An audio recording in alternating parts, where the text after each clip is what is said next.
أعوذ بالله من الشيطان الرجيم. بسم الله الرحمن الرحيم.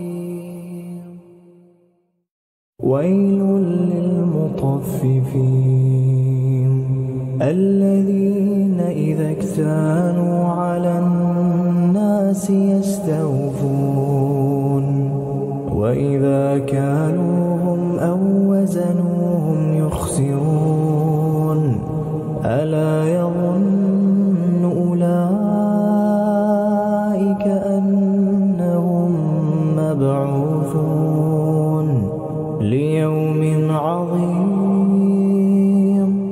يوم يقوم الناس لرب العالمين.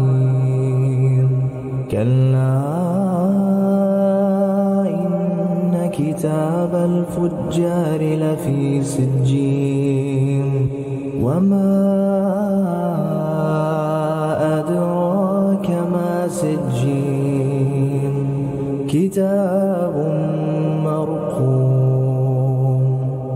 ويل يومئذ للمكذبين الذين يكذبون بيوم الدين وما يكذب به إلا كل معتد أثيم إذا تتلى عليه آياتنا قال